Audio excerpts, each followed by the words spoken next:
What is up, guys? Shinchi42 here. In today's content, we are going to be talking about farm account.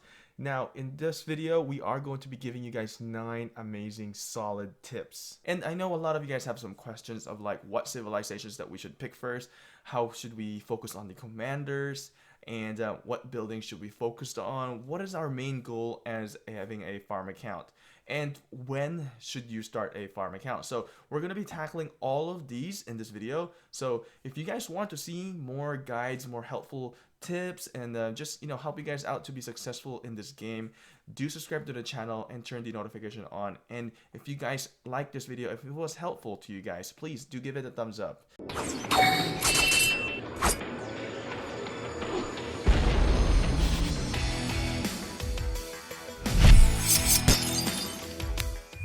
When do I start a farm account? This is a big question. So I want you guys to think about what your playing style is first. If you're a free-to-play player, I do suggest that you guys start a farm account because this is going to help you guys to gain a lot of resources, move your resources, and then your main account is going to benefit out of it, and your main account is going to be powering up faster than usual. Now, if you're a moderate spender, you can also decide where you want to be. Do you want to have a farm account, or do you just want to just casually play? And if you are a pay-to-win player, you can probably bypass this. But if you have another account, a farm account, it's going to be really help and boost your account as well. So maybe you can even have two whale accounts. One, it starts from a farm account and then becomes a whale. So who knows?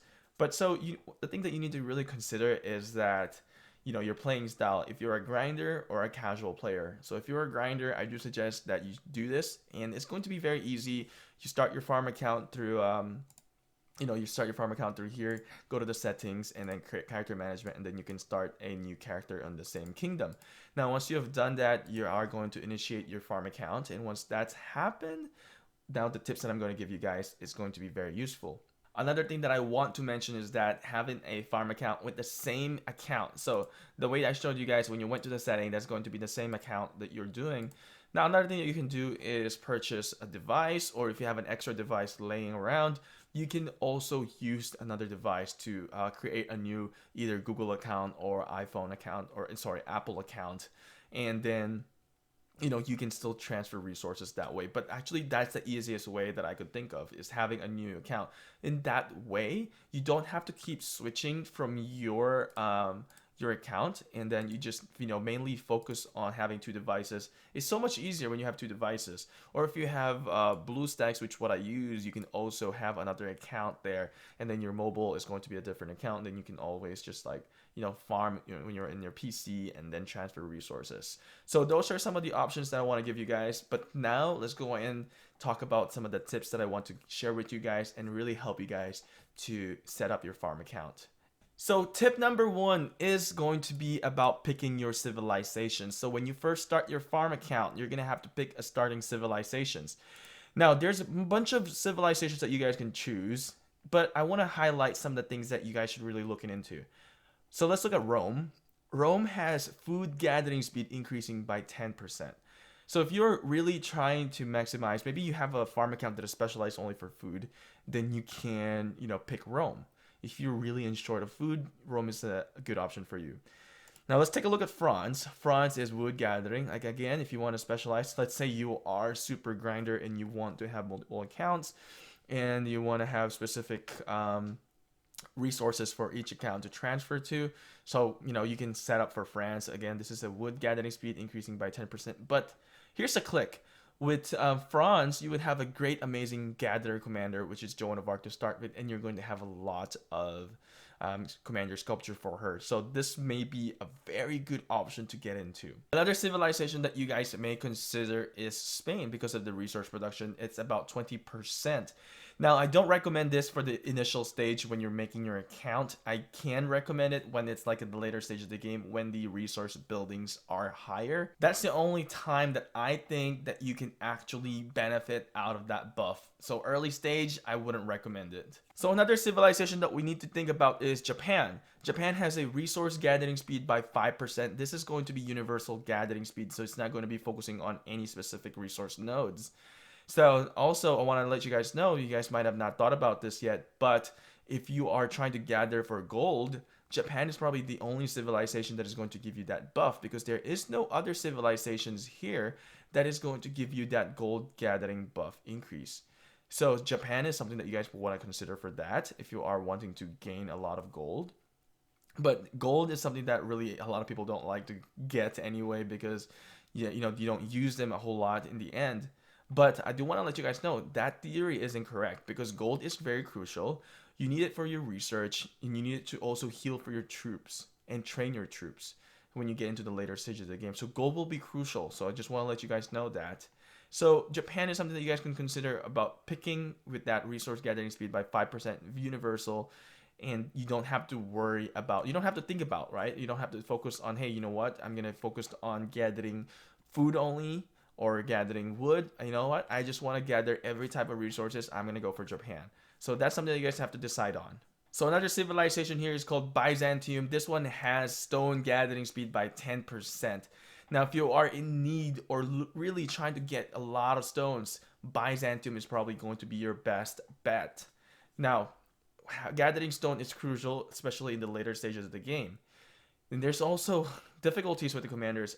There's only going to be Cleopatra that is going to have that extra buff for gathering stone currently. So Byzantium is another option that you guys can think of if you are looking to gather more stones. Now, let me give you guys my tip here. My suggestion is actually start from France, and then you get a civ change at level 10. Once you start with France, you can do a civ change.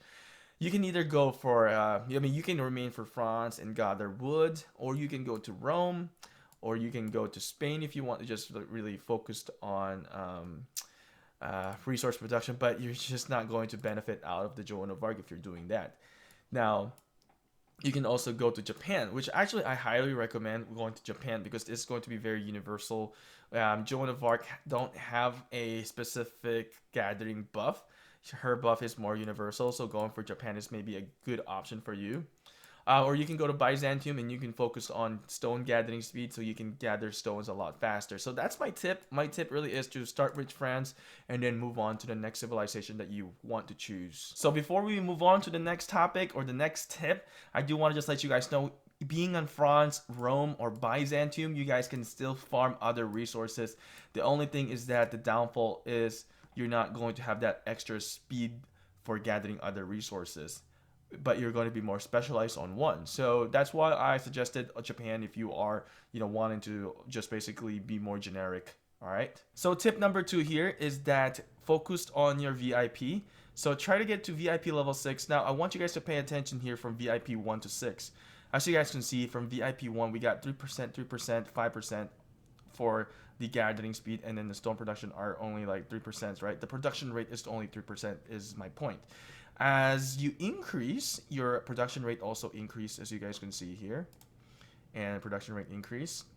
So we're gonna keep moving towards there. And the VIP 5 action point recovery is going to be increasing to 10%, and that is beneficial, and I will let you know later on why it is.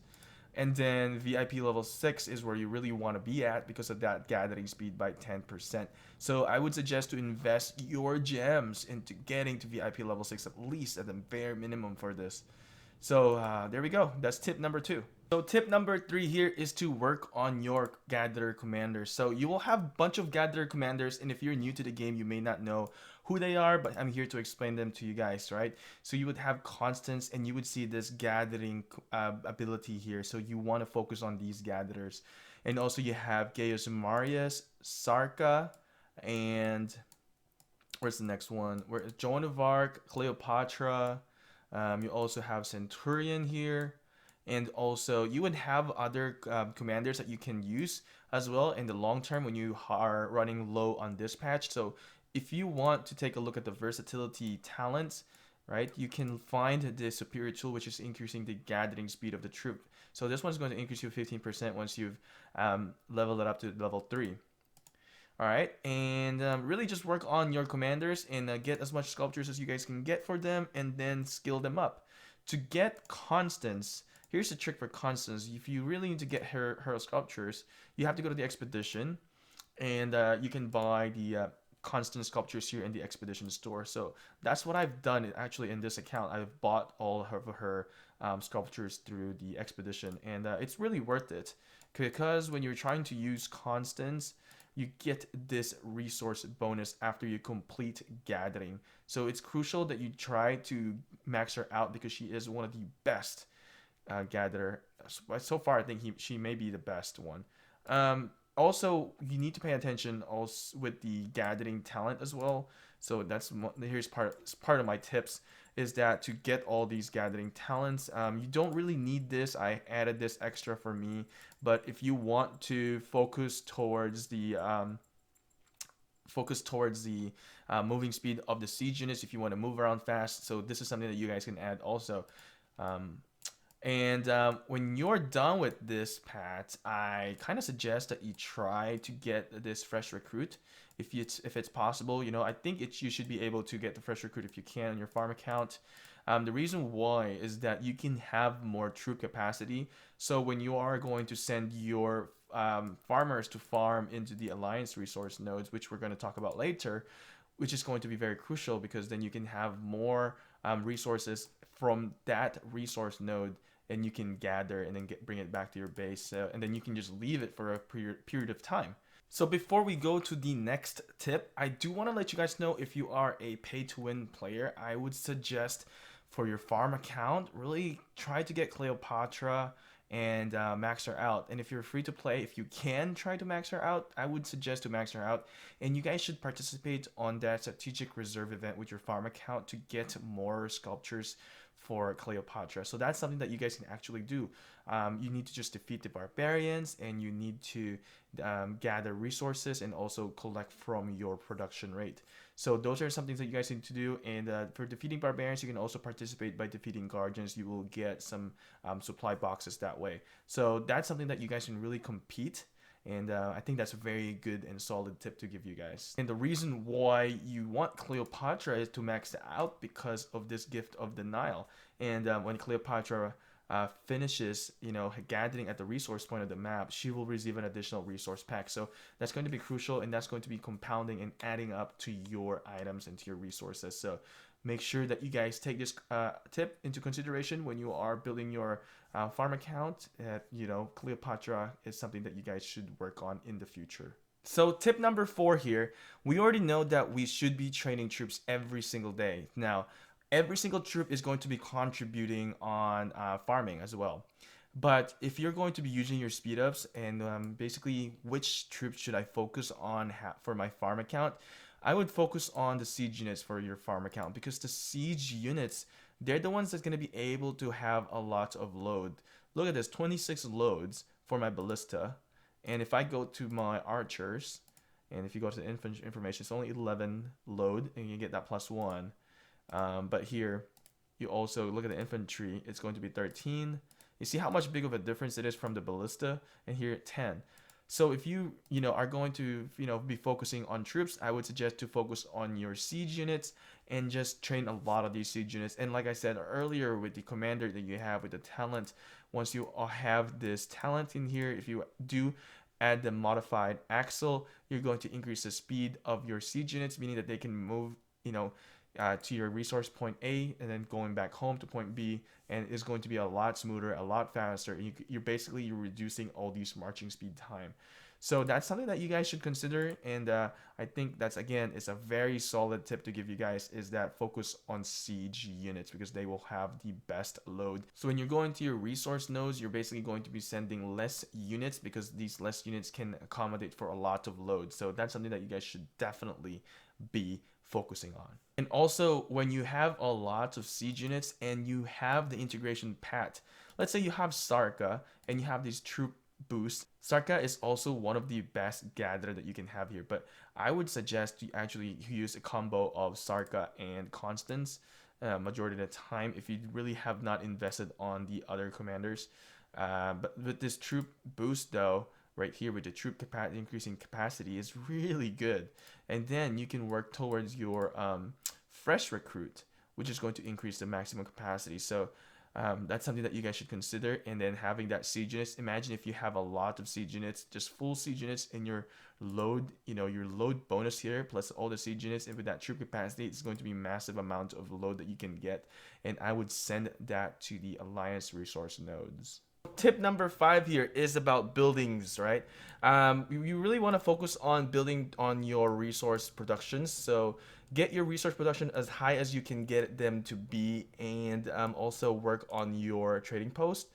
And basically, for your trading posts, you want to get them high as possible because of the tax rate. So the higher the building of your trading post would be, the lower the tax rate can be, and also you can send more capacity per dispatch. So there's actually two choices on how you can transfer resources. One is through trading posts, which the higher your trading post is, the lower the tax. Or second is through pillaging. So if you have your farm account and if you're going to be pillaging them, you can also do that, but I prefer to suggest to you guys that do the trading post instead. Basically, you have to leave the alliance, join the farm alliance, and then, or you leave your farm alliance and join to the main alliance, and then transfer the resources that way instead of pillaging. Because when you're trying to pillage, even if you leave your troops out, you also have some watchtower. If you did upgrade your watchtower, of course, it's going to hit your main account troops, and you're going to lose a few troops in there. And also, you can't really pillage everything when you're trying to do a pillage. You can't really get everything because of the storehouse protection. And there approximately, I think I was told, actually, I did not calculate this myself, but I was told you can only pillage about 30% anyway. So that's something that you have to weigh. So if I'm wrong with my estimate on there about 30%, do let me know in the comment section below.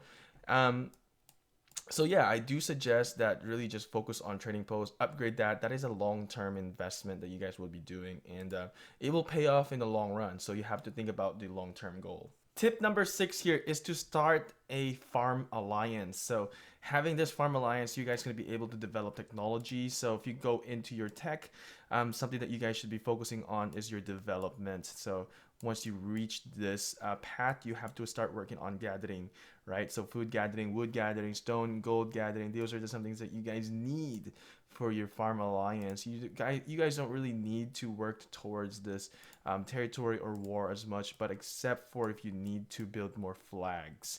And member capacity is going to be on the development. So that's something that you guys need to work on. Basically, have this farm alliance, and also when you start to have a farm alliance, you're going to be able to have a alliance resource center, right? So this is where you guys can bring all that siege units, and having that Sarka with the integration pad and troop capacity boost, and then bring her here in with Constance. I would suggest that those two pair is the one that you pair up and bring them into the alliance woodlot.